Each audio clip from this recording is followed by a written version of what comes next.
Today we're going to be installing the Troy ambidextrous magazine release.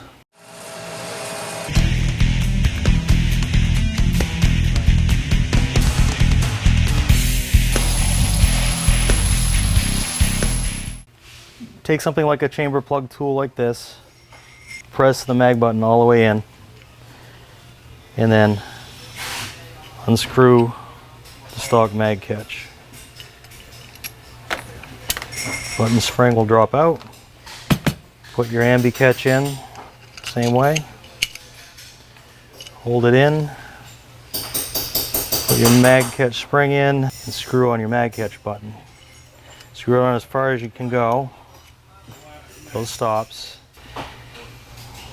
And then press it all the way in again and go approximately 4 turns.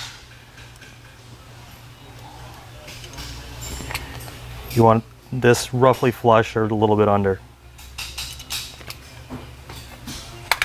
Now you can release the mag that way, or if you're a lefty, this way. And that's how you install a Troy ambidextrous mag catch.